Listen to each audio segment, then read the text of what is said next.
5 монете ки $1000 шуморо дар оянда $15000 мекунам.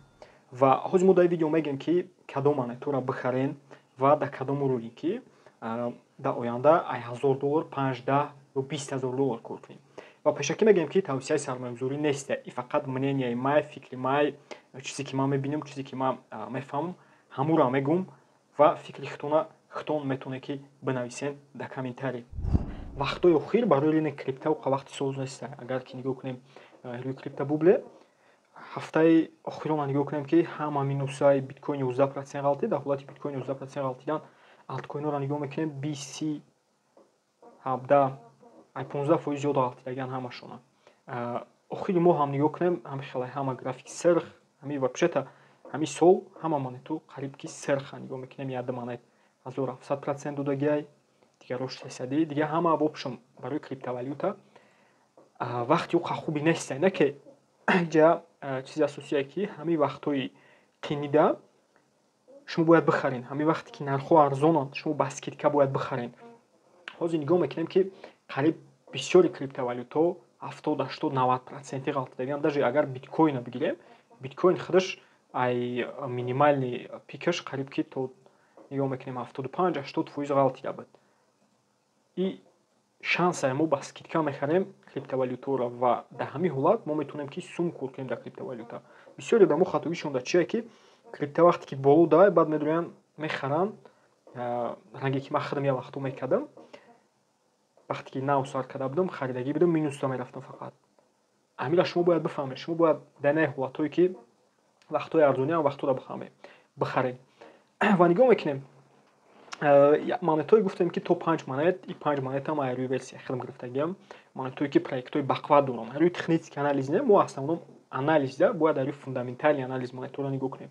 Чӣ монетай, кадом проектай ва чӣ вазифаро иҷро мекунад. Бисёриҳо рӯи технически анализ мебинанд, дар 90-95% ҳолатҳо минусда мераванд. Бисёри трейдерҳо ҳами рӯи статистика 90-95% минусдаанд. Ва нигоҳ кунед ки як монет гуфтем и монети эфира. Мо биткоина намегем. Биткоин барои чӣ? Барои ки основаи биткоина бе биткоина пеша ё шумо бояд худтон бидонед. Касое крипто заниматсия мекунанд, медонад биткоин эфира медонад ва бояд шумо дошта бошед дар портфелтон. Ҳатмия биткоин эфир ин монетаҳое ҳастанд ки фундаментали монетаанд. Ва барои чӣ ман эфира вибр кардам? Барои ки аввал мегуфтанд ки биткоин, баъд алткоинҳо.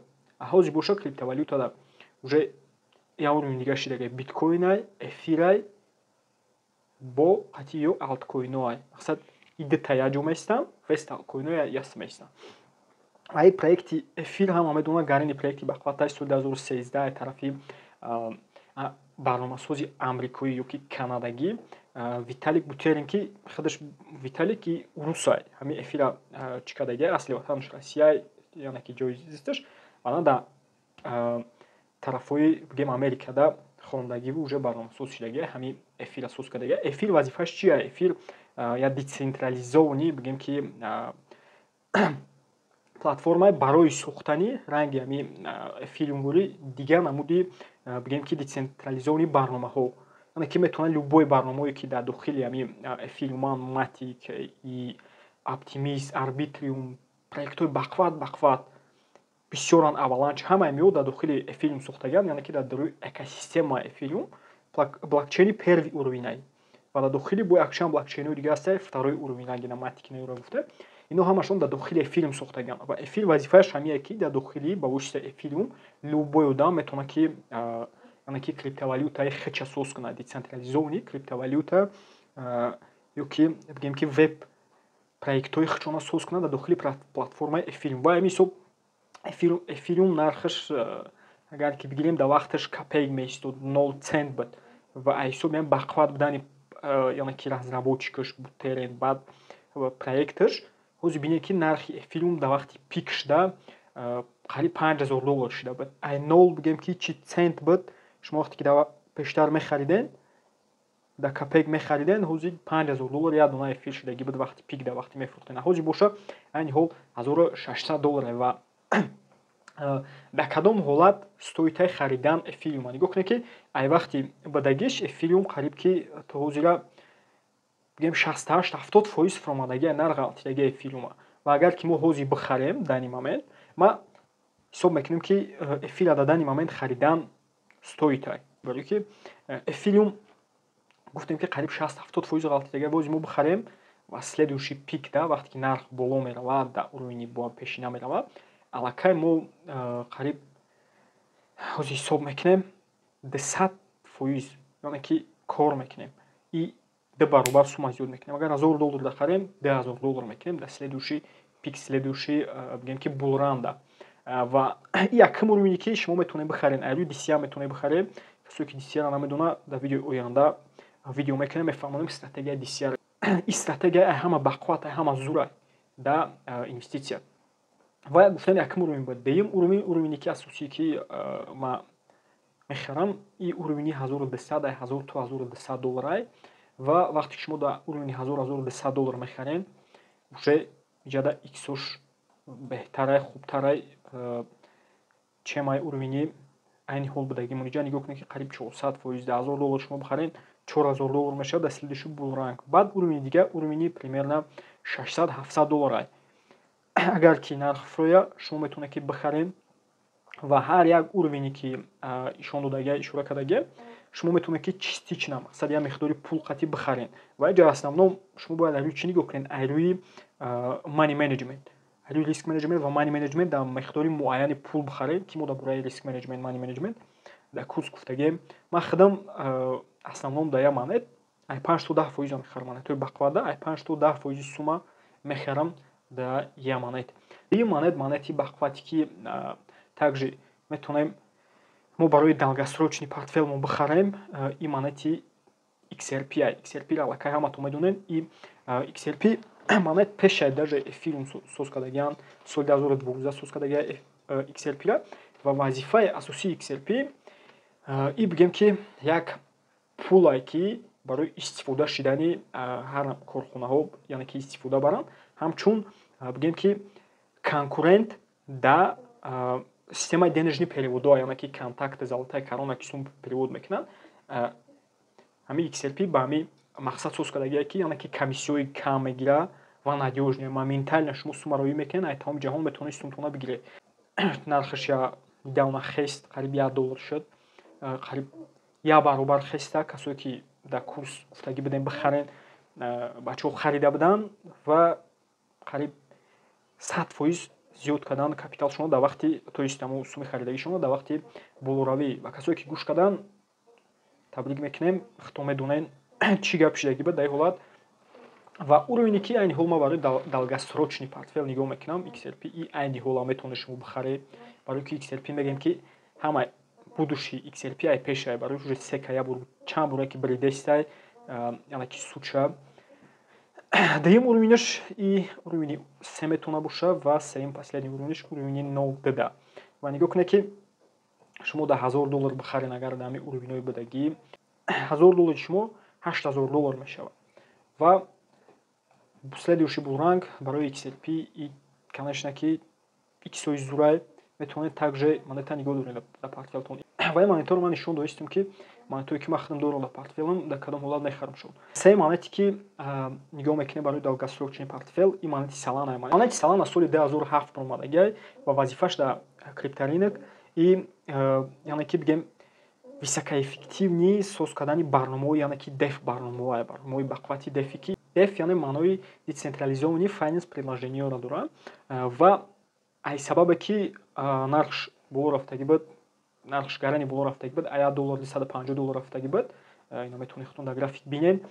И ай сабабе ки проектш гарани бақувват буд ва вазифаш ҳамин буд ки бисёр тез иҷро мекард роли ки доштак, надёжный, ҳам надёжнигиш, ҳам бисёр скорости баланд қатъи иҷро кардани вазифаш буд. Ва нигоҳ кунед ки айни ҳол монет ғалтидагиай почти 92% монет ғалтидагиай дар ин момент. Ва агар ки шумо монета дар уровне ки айни ҳол ҳастай харид кунед, дар уровни айни ҳол, ман фикр мекунам ки логичнае метавонад ки x10 тон буд, дар $1000 бихарен, аллакай дар следующий уровень $11,000 мешавад $1000 шумо. Ва агар ки шумо дар уровни деюме ки ман мондагиам, и примерно уровни $12-13 ки следующий ки ҳами ба наздикӣ фуромадагӣ буд нархаш то ҳамин уровня. ва уровни дигае ки мо метавонем ки яъне ки нигоҳ кунем саланара и последни уровни фурӯъмадагиш ай 4 то 5-7 доллара буд. Ва агар ки касое ки мехариданд дар ҳамин уровни 4 аллакай уже x5 яъне 5 баробар зиёд мекарданд. Мо худмон харидагӣ будем, қатъияда шогирдо харидагӣ будем, уровни 4-5 доллар харидагӣ будем ва нигоҳ кунед, агар шумо дар уровни 4-5 доллар мехариден, 1000 доллари шумо 25-26 ҳазор доллар мешид дар следующий булран, яъне ки вақте ки нарх уже следующий пик даром мекунад, уже 1000 доллари шумо 25-26 ҳазор доллар мешавад. Ва гуфтем монети Solana буд. Монети дигае ки мо нигоҳ мекунем барои далгасрок, монети Matic, яъне монети Polygon. И Polygon также вазифаш дар экосистемаи Ethereum дар дохил мешавад. Чӣ хеле гуфтем, и барои ёрдами яъне ки Ethereum дуюм уровни, яъне барномаи дуюм уровнай дар Ethereum барои ёрдам додани Ethereum васеъ кардани экосистемаи Ethereum. Также дар дигар блокчейнҳо кор мекунад, ба монанди BNB, дига блокчейнҳо кор мекунад ва монети Matic, монети проектишон бақувватай разработчикушон зуранд. Нигоҳ кунед ки уровни асосии барои хариди Matic и айни ҳол ма фикр мекунем ки нормале барои 0,5 цент. И уровни соза барои харид, агар ки мо айни ҳол бихарем уже дар следующий ба пика 4-5 ҳазор доллар кор мекунем, ай 1000 доллар. Ва дуюм уровне ки метавонем нигоҳ кунем барои харидорӣ, и уровни 2-3 цента ки фуромадагӣ буд ҳамин падени ҳамин соли 2000 ки фуромадагӣ буд соли 2022, минимальни ценаш баъди болоравӣ. И уровни 2-3 цента агар ки шумо мехариден ё ки агар ки нарх баъдан поён фурояд ҳамин уровна, также шумо метавонед бихарен ва аллакай дар инҷа 7-8 ҳазор доллар кор кунен, 1000 доллар. Ва уровни сеюме ки уровни асосия, яъне фондо бисёр харидагӣ буданд ҳамин уровень, и примерно уровни 1 центай. Ва вақте ки шумо дар уровни 1 доллар мехарен, қариб ки дар 1000 доллар 20-25 ҳазор доллар кор мекунем, 20-22 ҳазор доллар кор мекунем дар следующий булран.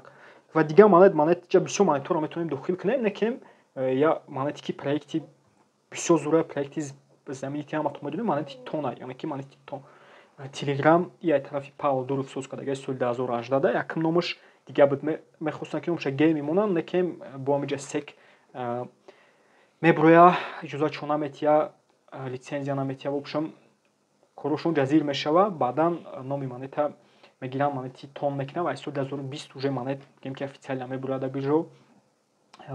Монети гуфтем Telegram, и барои также барои хариду фурӯш дар Telegram, то есть метавонед также подписка оформить кунед дар оянда. Уже дар Telegram худаш номеро дора, номеро кати аллакай я барнома буд фрагмент, шумо метавонед дар уҷа номер бихаред, номеро ки Telegram тона ба ҳамон номеро регистратсия кунед. Анонимни номеро, ягон кас намедона номери шуморо, ягон кас намефаҳма чӣ. Ва бо бисёр функсионҳоро иҷро мекунад. Также кошелёки хучона дорад, кошелёки Tonkeeper, ки аллакай уже якчанд монета USDC, то есть USDT добавид кардагиам, биткоин, монети Ton худаш ҳастай ва дар оянда дигар монетҳоро добавид мекунанд. Монет гуфтем ки бисёр проекти зурай. Баъд Павел Дуров ҳам хичам ҳама медонад, программистички сахтай ва хичида основатели MailerAgent буд. Агенте ки медонем вақт пеш кор мекардем, баъд уже чира соз мекунад, ВКонтактира, ВКонтакти пеш мекунанд, мерава худаш отдельно Telegram соз мекунад. Оз бинед ки номери 1 мессенҷери, номери 1 Telegram дар ҷаҳон. Нигоҳ кунед ки нархаш монети навай гуфтем, ҳама дар нархи баландаш 3 доллар, қариб 3,5 доллар шудагӣ буд. Ҳозир бинед ки 70% ғалтидагии нархаш. Метавонед также шумо дар моменте ки айни ҳол қарор дора як акция бихарен, уже 10,000 доллар гарантированӣ уже вақти болоравида кор мекунед. Также дуюм уровне ки уровни асосия, уровне ки бигем ки бисёр метавонед бисёртар накопит кунед, и уровни примерно 1 доллар, ки шумо уже метавонед 2-3 ҳазор доллар инҷа кор кунед. Ва уровни минималне ки мо нигоҳ мекунем, уровни 7 қариб 8 центай. Также метавонед нигоҳ кунед ҳамин уровниҳо, харид кунед монета, усредният кунед портфелтона ва дар оянда иксои зур бигиред. Бо я бори дигар мегем бародаро, ки чизе ки мо айни ҳол нишон додем гуфтем, ино тавсияи сармоягузорӣ нест. Яъне чизе ки ҳастем, мо арӯи анализи хмо, арӯи фаҳмиши хмо пешниҳод кардем ва шумо бинависед дар комментарий ки чӣ хела монетҳо ояндашон, шумо чӣ фикр доред оиди монетҳои нишондодагӣ ва шумо кадом монетҳоро дар оянда монетҳои иксови нигоҳ мекунед.